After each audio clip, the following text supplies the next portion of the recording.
बिस्मिल्लाहिर्रहमानिर्रहीम। अस्सलाम वालेकुम। आप देख रहे हैं हालात। मैं हूं सईद चौधरी। वज़ीर-ए-आज़म इमरान खान ने आज मेलसी में एक बड़े जलसे से खिताब फरमाया, लेकिन बातें कुछ छोटी कर गई हस्मे मामूल, और ऐसे लग रहा था जैसे वो कोई बयानियाँ बना रहे हैं। अपने जाने के बाद जो उन्होंने बातें करनी है कौम के साथ और बताना है कि मेरे साथ ये हुआ वो हुआ, उसकी जो बयानिया है उसकी इब्तिदा की है आज उन्होंने।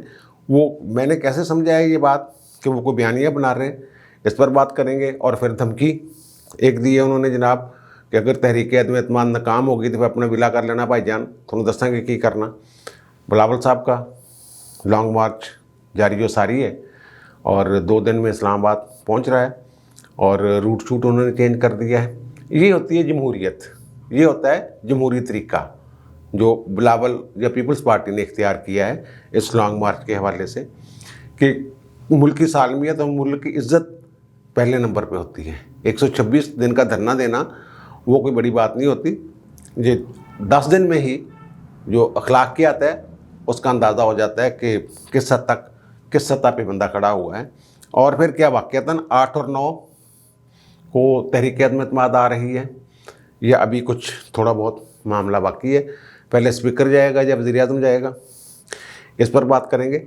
अच्छा, माहौल बन गया होगा वैसे खान साहब के जाने का। लोग हर बंदा ये पूछता है कि खान साहब जा रहे हैं नहीं जा रहे हैं। माहौल अपोजिशन ने बना दिया है, बंदे इधर से उधर हो रहे हैं, उधर से उधर हो रहे हैं। जो हम तक खबरें पहुंचती हैं वो मैंने पहले भी एक व्लॉग में कहा था, दरोग बार गर्दन रावी, कि जो बयान फरमाता है रावी जो होता है झूठ उसी के खाते में जाना है। तो हमने तो वही बयान कर दिया है जो हमारे सोर्सेज ज़राए ने हमें बताया है। तो वो जनाब बंदे शंदे काफ़ी तैयार हैं, राब्ते शाब्ते भी हो रहे हैं। नदीम अफजल चंद साहब का पिछले व्लॉग में हम जिक्र कर ही चुके हैं। फिर उनके साथ कौन लोग आएंगे, उनकी फैमिली के लोग आएंगे जो इस वक्त रुकने असम्बली भी हैं। कोई रहीम यार खां से वो वड़ाइश साहब आ जाएंगे, कोई और दोस्त आ जाएंगे। ये 3-4 बंदों का एक टोला है जुट है जो ज़ाहिर है फिर वो पीपल्स पार्टी में जाएंगे। बहरहाल वो कहते हैं हमारे पास जनाब कोई 16 एक हैं नून लीग के, 6 पीपल्स पार्टी के पास हैं, 2 मौलाना साहब के पास हैं, हमारे पास 24 बंदे हैं, या तहादियाँ हैं या ना हैं, वगैरह वगैरह जो भी बातें करते रहते हैं।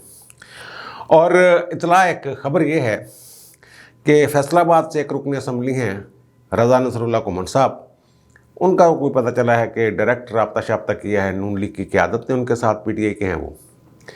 तो उन्होंने कोई लड़ पल्ला नहीं फड़ाया। उन्होंने कहा ना बड़ी खिदमत की थोड़ी तो मैंने तो गुस्से बड़ा, तुम मैंने मेरी मर्जी से टिकट नहीं देंदे रहे, ये नहीं किया वो नहीं किया। दूसरी तरफ खान साहब जो हैं वो मैं कह रहा था बंदरमार शुरू कर दी है, लंगर खोल दिए, ख़जाने के मुँह खोल दिए। वो अब इतला ये है कि राजा रियाज साहब जो जहांगीर तरीन ग्रुप के अहम रुकन हैं, उन्हें ये पता चला है कि कोई किसी से कहा है वज़ीर-ए-आज़म ने कि जनाब फैसलाबाद में अगर राजा रियाज को वजारत दे देते हैं तो उन्हें कहा गया भाई जी होंगे हो गई देर, 3.5 साल पहले सोचना सी, हुण आखिरी वक्त तुसीं वंडी जा रहे हो। फ़र्क हबीब की तुसीं देखिया जिहड़ा राजा रियाज च नहीं है। राजा रियाज सियासी तौर पर कद काठ में फ़र्क हबीब से कहीं ज़्यादा बड़ा है। ये बातें फैसलाबाद वाले जो ग्रुप है वज़ीर-ए-आज़म के गोशगुजार उन्होंने कर दी हैं कि नहीं बाबा जी हुण कोई फ़ायदा नहीं। अच्छा, अब आते हैं जनाब खान साहब के खिताब की तरफ। खान साहब ने ये फरमाया, पहला तो एक उन्होंने एक सियासी पत्ता खेला आमतौर पे होता है कि जनाब मैंने वो एक तो उन्होंने चलो इससे पत्ते से पहले थोड़ी सी बात है जनाब वात की कीमत ये मुकर्रर कर दी, गंदम की कीमत ये मुकर्रर कर दी, इमदादी कीमत ये होगी, किसानों को बड़ा फ़ायदा होगा, खाद दुनिया से पता नहीं सबसे सस्ती, इस तरह की बातें। खान साहब को ये पता ही नहीं कि जब किसी फसल की कीमत मुकर्रर की जाती है किसानों की बेहतरी के लिए या इमदादी कीमत, वो उस फसल काश्त होने से कुछ दिन पहले, फसल काश्त होने के बाद नहीं की जाती। वो उसका फ़ायदा तब होता है, फ़र्ज़ करें गंदम की कमी है तो गंदम की कीमत जो है वो गंदम की बुआई से कबल उसका ऐलान कर दिया जाएगा ताकि उसकी तरफ अट्रैक्ट हों किसान कि ना बड़ी अच्छी कीमत मिलनी है इस दफ़ा, और वो ज़्यादा फसल जो है वो काश्त करें। इन्होंने काश्त हो चुकी वो जनाब उसके वो छिट्टों पे आ गई है, सिट्टों पे या जो भी उसको कहते हैं लफ्ज़, تو اب یہ اعلان کر رہے ہیں جناب ہم پتہ نہیں کتنے 100 بڑھا رہے ہیں قیمت اس کی، یہ وہ، اور پھر عام عوام پہ تو اس کا منفی اثر ہی پڑتا ہے نا، قیمت بڑھ جائے گی 10 روپے فی کلو آٹے کی سرکاری قیمت، ویسے تو اور مہنگا ہو جائے گا۔ بہرحال خان صاحب کی پالیسیاں اسی طرح کی ہیں۔ پھر وہ جو پتہ انہوں نے کھیلا ہے، اور انہوں نے کہا جناب ایک اور بڑی بات بتانے لگا ہوں کہ جنوبی پنجاب کو صوبہ بنانے کے لیے آئینی ترمیم لا رہے ہیں۔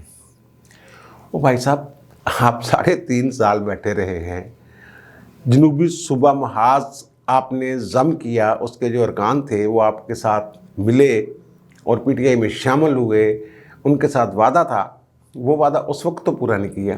اب یہ کہہ رہے ہیں کہ میں تحریک لا رہا ہوں۔ دیکھیں جناب نون لیگ اور پیپلز پارٹی کیا کرتے ہیں۔ پیپلز پارٹی پہلے ہی ایک قرارداد پیش کر چکی ہوئی ہے کہ جناب وہ تو کہتی ہے بہاولپور اور جنوبی پنجاب 2 صوبے بنا دیں اس علاقے کے، ان کا تو یہ شروع سے پہلے دن سے ہی ہے، اور ان کے اس جو فارمولہ ہے اس کے ساتھ بہت بڑی جو عوام کی تائید انہیں حاصل ہے۔ اور کبھی یہ بھی ایک معاملہ آتا ہے کہ بہاولپور اس کا دارالحکومت ہونا چاہیے جنوبی پنجاب کا۔ بہرحال یہ ایک آئینی پوزیشن ہے، بہت سارے آرٹیکلز میں ترمیم کرنی پڑے گی، مثلا یہ جو صوبوں کا جیسا آرٹیکل میں ذکر ہے کہ اتنے صوبے ہوں گے، یہ علاقے پاکستان کا حصہ ہوں گے، اس میں ترمیم کرنی پڑے گی۔ پھر پنجاب کی تقسیم کا ایک وہ جو ہے وہ کرنا پڑے گا کام، ترمیم کرنی پڑے گی۔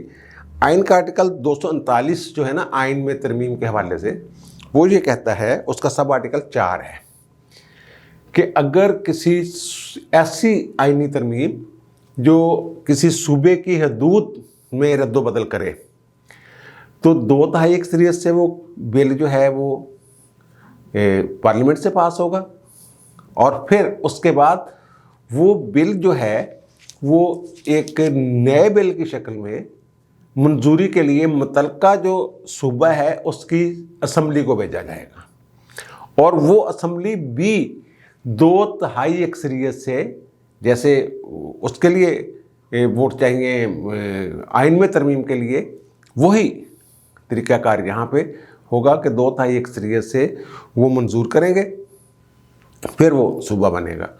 اب 2/3 اکثریت نہ ان کے پاس مرکز میں ہے نہ صوبے میں ہے۔ بہرحال یہ وہی جھوٹ ہے جو 2018 میں انہوں نے وہ محاذ جو ہے جنوبی صوبہ محاذ، جنوبی پنجاب صوبہ محاذ، ان کو ساتھ ملانے کے لیے کیا تھا۔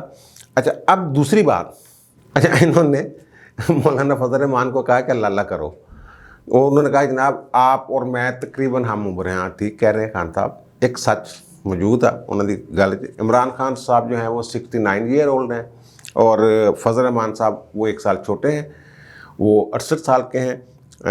خان صاحب 1952 میں پیدا ہوئے تھے، وہ 1953 میں پیدا ہوئے، بات ٹھیک ہے، اوکے۔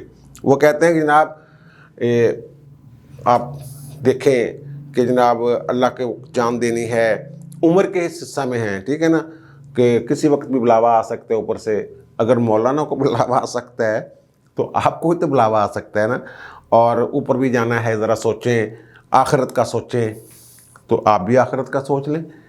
صرف انہوں نے مولانا نہیں سوچنا ہے، اور آپ نے کیوں یہ مشورے دینے ہیں کہ مولانا، یہ ایک نا گھبرائے ہوئے انسان کی میں سمجھتا ہوں کہ تقریر تھی، جو بظاہر بڑا اکڑا ہوا تھا، لیکن نیچے سے ٹانگیں جو ہیں وہ ان کی، میں یہ سمجھتا ہوں کہ جو انہوں نے کیا ہے وہ کانپ رہی تھیں۔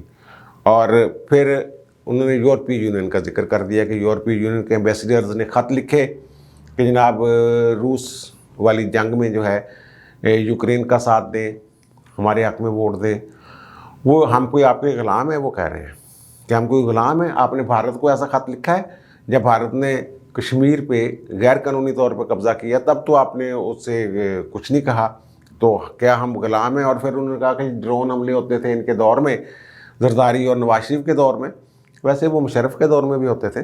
بہرحال وہ کہتے ہیں کہ میں نے اگر اب ڈرون ہوتا ہے میرے دور میں ہوا تو میں اور ایئر فورس کو کہہ دوں گا کہ ڈرون کرا دیں۔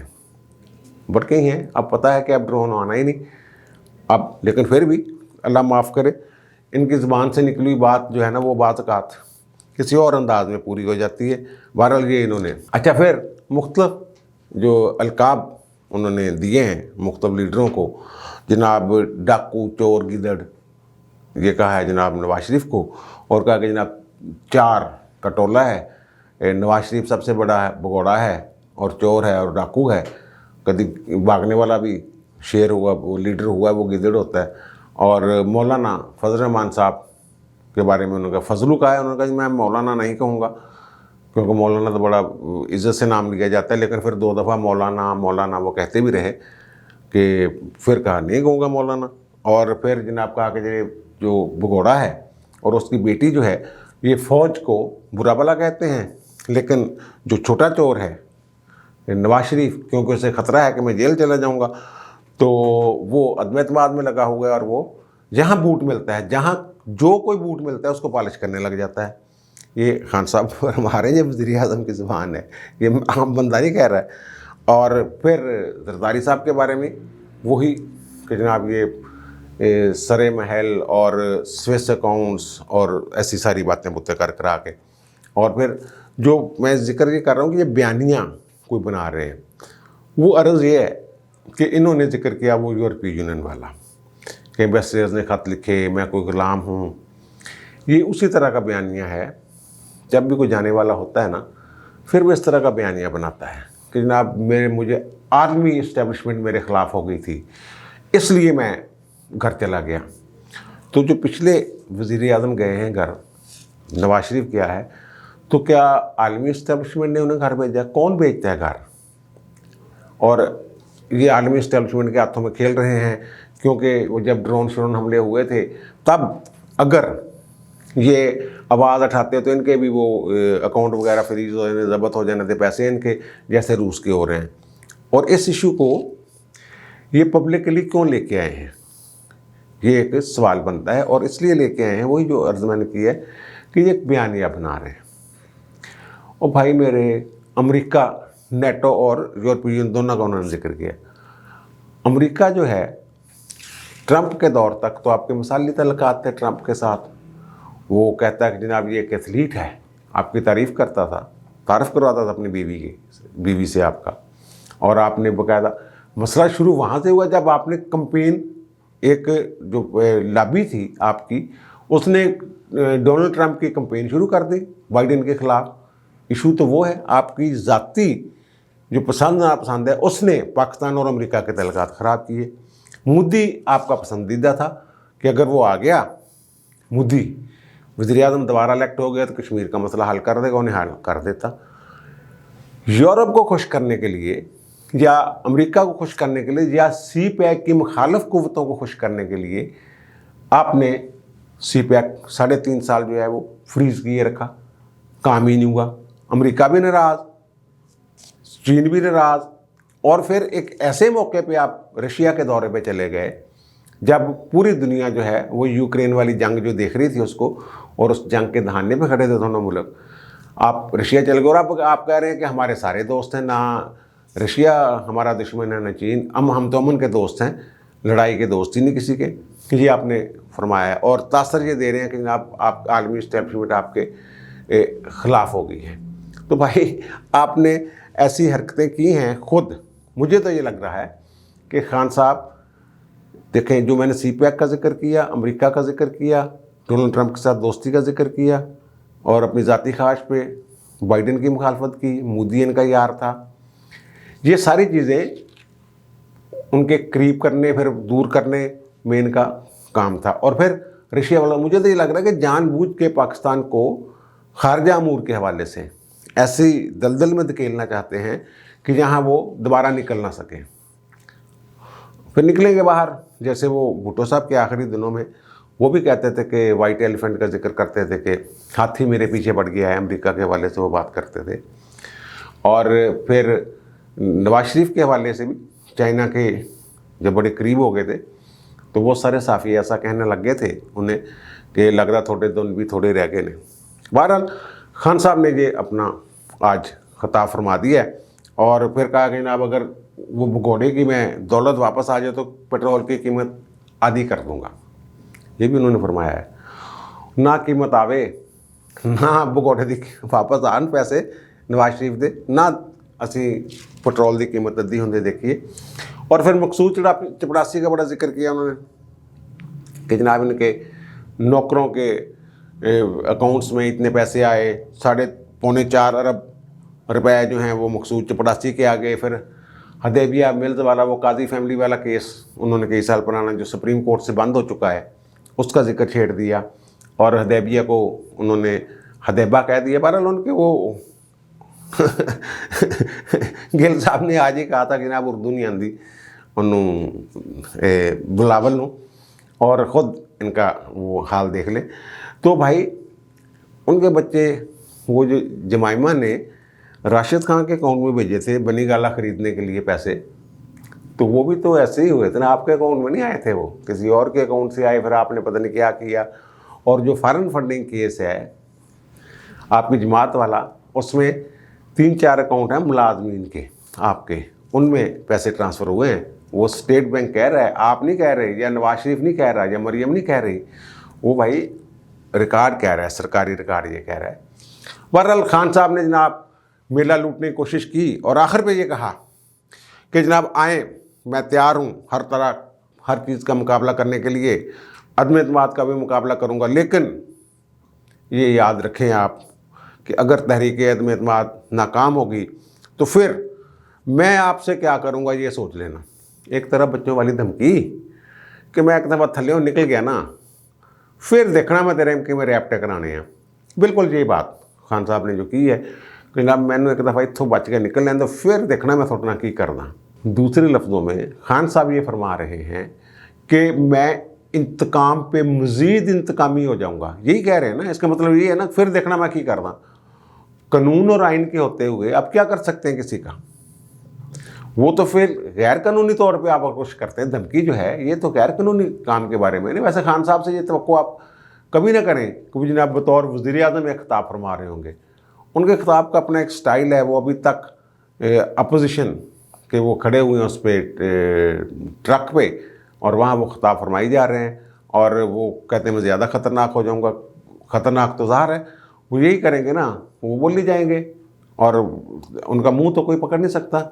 जलसे जुलूस भी करेंगे। आज देखें अच्छे खासे लोग थे वहाँ, अच्छे खासे का बल्कि बहुत बड़ा वो एक जलसा था मेलसी वाला जो था, छोटा जलसा नहीं था।